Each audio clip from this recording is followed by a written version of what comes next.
Luckily for all, the stalemate was broken when a real estate tycoon named Larry Silverstein, who already owned Building 7, offered to purchase a 99-year lease for the Twin Towers. 76 years old, and look at him go. He walks fast, talks fast, and is always selling.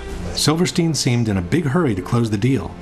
Even though he had been hospitalized for a car accident during the bidding operations, he asked his doctors to take him off the morphine so the deal could be finalized. So I told the doctor, I said, kill the morphine, and I got to get my people in here, because you can't think with morphine.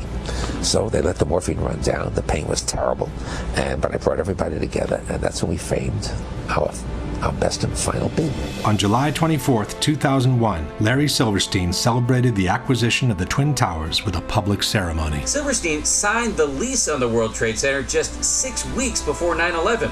He then took out an insurance policy covering the Twin Towers for $3.2 billion in case of total destruction. Silverstein then began spending every morning of the week in his new office in the North Tower. And so my mornings were spent at the Trade Center, and then by noon I was back uptown. But on September 11, luckily for him, Silverstein didn't go to work. Even though he had already scheduled a business meeting in the North Tower, he found out that his wife had made an appointment for him at the dermatologist. The morning of September 11th, Silverstein was scheduled to have breakfast at the restaurant at the top of the North Tower. He canceled at the last minute at the insistence of his wife, Clara, who wanted him to go see his dermatologist. That particular morning, my wife, God bless her, had made an appointment for me at the doctor.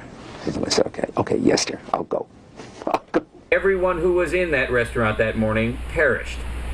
And then, just minutes later, received a telephone call to turn on a television set and witnessed this horrendous circumstance. This is how, on the evening of September 11, Larry Silverstein found himself in control of some 12 million square feet of new office space to be built on some of the most valuable real estate in the world.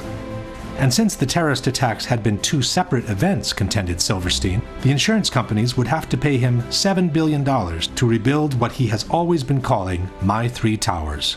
I will spend $7 billion on My Three Towers. Eventually, a settlement was reached for $4.5 billion, which was still 1/3 more than the amount initially insured by Silverstein. And since on September 11, due to the terrorist attacks, Building 7 had also been destroyed, Silverstein received another $800 million to rebuild a skyscraper that had originally cost $400 million. It's a much more beautiful building. It's a glass facade, allows the light to come into the space. The views on four sides are phenomenal, and the space looks magnificent. In the meantime, all the asbestos from the Twin Towers has been inhaled by the citizens of downtown Manhattan, and especially by the first responders and volunteers who worked at Ground Zero, who are now being decimated by mesothelioma and other pulmonary diseases.